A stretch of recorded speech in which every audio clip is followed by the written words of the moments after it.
A N the ये articles हैं। A N मतलब एरी गैरी चीज़ें जिनके बारे में हम पहली बार बोल रहे हैं, जिनके बारे में जिसको हम बोल रहे हैं वो भी पहली बार सुन रहे हैं, तो वो अनजान चीज़ है हमारे लिए। द का मतलब हम जानते हैं हम किसकी बात कर रहे हैं।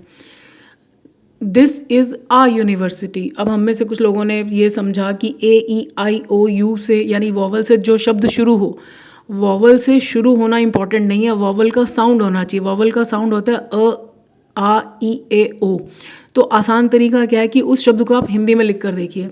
अगर हिंदी में पहला अक्षर अ आ ई ए ओ आ रहा है तो एन आएगा, नहीं तो अ आएगा। अब देखो ये यू से शुरू हो रहा है, लेकिन जब हम इसको हिंदी में लिखते हैं तो यूनिवर्सिटी, तो पहला अक्षर है य, तो यहाँ पर ए आएगा। This is a university. This is the university I was talking about. ये वो यूनिवर्सिटी है, तो हम पहले ही बता रहे हैं कि हम कौन सी, मतलब हम साथ के साथ ये भी बता रहे हैं कि हम कौन सी यूनिवर्सिटी की बात कर रहे हैं। तो मैंने आपको बोला ए और एन का मतलब है एरा गैरा, पता नहीं किसकी बात हो रही है। तो यहाँ पर क्योंकि हम बता रहे हैं उसके बारे में, तो यहाँ पर द आएगा। यही है वो यूनिवर्सिटी। ऐसे तो द का हिंदी में अपने आप में कोई मतलब नहीं होता, लेकिन कभी कभी वही जैसे यहाँ पर निकल रहा है कि ये है वो यूनिवर्सिटी जिसके बारे में मैं बात कर रहा था। शी इज़ अ डॉक्टर, वो एक डॉक्टर है। दुनिया में करोड़ों डॉक्टर हैं, तो वो भी एक डॉक्टर है। यहाँ पर द नहीं आएगा। She is the doctor the patients like the most. वह वो डॉक्टर है। अब हॉस्पिटल में बहुत सारे डॉक्टर्स हैं, लेकिन वो वही डॉक्टर है, the doctor.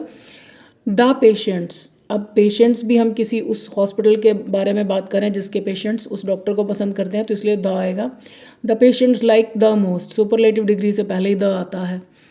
He gave me a 1 rupee note. अब आप देखो ओ से शुरू हो रहा है, ए ई आई ओ यू, लेकिन जब आप इसको हिंदी में लिखते हो तो व आता है। तो व वाले शब्द के साथ एन नहीं आता, जस्ट बिकॉज कि हिंदी में ओ आ गया। तो आपको मैं बहुत आसान तरीका बता रही हूँ, हिंदी में लिख कर देखिए, तो ए आएगा यहाँ। The patient underwent an open heart surgery. अब यहाँ पर देखो ओ व का साउंड दे रहा था और यहाँ पर ओ का साउंड दे रहा है, तो इसलिए एन आएगा।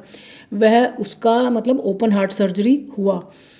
The nurse gave the patient the orange she had in her hand. वो उस नर्स ने मरीज को वो संतरा दिया जो उसके हाथ में था। यानी हम एक पर्टिकुलर जगह पर किसी पर्टिकुलर नर्स और मरीज की बात कर रहे हैं, यानी बोलने वाले को पता है कि वो किसकी बात कर रहा है, तो इसलिए यहाँ पर अ नहीं आएगा। यानी अगर मैं आपसे कह रही हूँ तो अ नर्स का मतलब है कि मुझे खुद ही नहीं पता कौन सी नर्स। अब मैं खाड़ी देख रही हूँ तो मुझे पता होगा ना कि नर्स ने उस मरीज को उसके हाथ में जो संतरा था वो दे दिया, तो तीनों में द आएगा। ये आपको प्रैक्टिस से धीरे धीरे क्लियर हो जाएगा।